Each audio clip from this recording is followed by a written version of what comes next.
thought I lost the love of my life forever until one afternoon I saw him laughing on national television and realized he was living another life while I spent years grieving. Someone who was never dead in the first place. For years I lit candles for a man I thought I'd buried.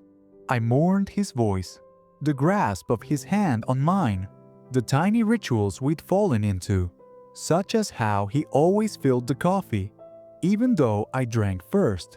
There is something brutally final about death, but also, in a strange way, reassuring in its completeness. You learn to live with the hurt, to clutch the absence like a crumpled letter in your chest. But no one is ever instructed on how to grieve again when the dead return onto your television screen. Let me start where it was ordinary. I met him during my 20s, when life remained an open road. I was reserved, always slightly too melancholic for my age. He was a person who could find light in even the darkest corners of a day. He would get anyone to laugh accidentally. I think that's what drew me to him. How natural everything was with him. We weren't perfect, but we were real. We lived in a tiny apartment and had enormous ambitions, the kinds that never went beyond the dinner table, but still appeared possible, because we believed in one another. He had this old pickup truck that clattered when it made a turn to the left. I detested it. I complained that it was too loud, too jouncy. But now, God, I'd do anything to hear the clatter once more. Just one time in the driveway. It rained when he passed away. I recall that.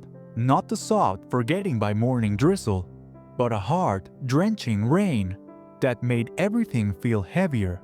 He was on his way to an interview for a job in 2 other towns. We had fought the night before, something stupid. I think we were fighting about money.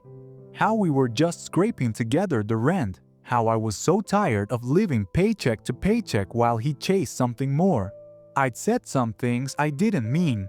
He hardly said anything, just stared at me like he didn't believe we'd drifted so far in a single year. I kissed him goodbye that morning anyway. Reflex, like muscle memory. We didn't exchange sorries. By afternoon, I got the call. Single vehicle accident. Lost control. Skidded off the road. Fire. Too much fire. Identification through a wallet they found amidst the debris. They told me it would be better for me if I did not view the body. I did not protest. I just nodded, moving through water. I signed the release forms. I took the urn home to my apartment.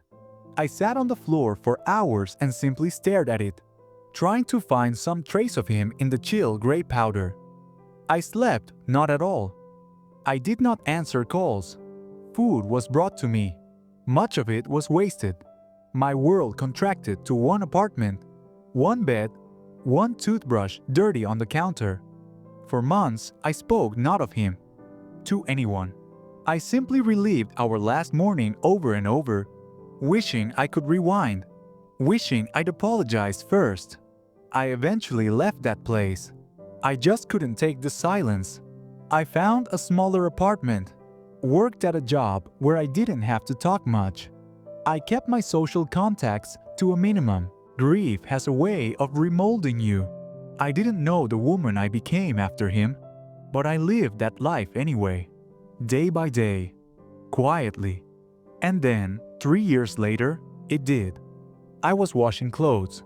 Something mindless. TV was on in the background. Some human interest piece. They were talking to volunteers who were rebuilding towns after a hurricane. I wasn't paying attention until I heard a laugh. Not any laugh, his laugh. That hard, boyish, rising laugh that I hadn't heard in years, but knew like a nursery rhyme. I froze. My fingers released their grip on the shirt I was folding. I looked up, and there he was, standing behind, wearing a reflective vest, talking to someone off camera, smiling, alive. I couldn't breathe, literally couldn't breathe. My chest tightened. I grabbed the remote and rewound the clip, paused it, stared, again and again. It was him. The scar under his right eye. the way he massaged the back of his neck when he was agitated. It was him. I remember sitting on the ground, my body shaking, thinking, I'm losing my mind. Maybe it's grief playing a trick on me. Maybe it's a dream. But it wasn't. I checked it out on the internet. I saw the broadcast. I zoomed in on the screen until the pixels lost their definition. But his face was still there. I had no idea what to do. Whom do you call when that occurs? The police? A shrink? A priest? But I did not. I did something of which I am ashamed. I stalked him.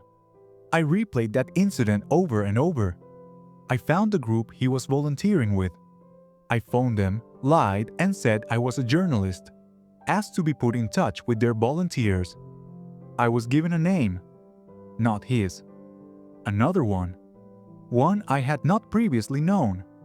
So I flew out. I remember walking past the tents, palms sweating, heart pounding like it was attempting to break free of my chest.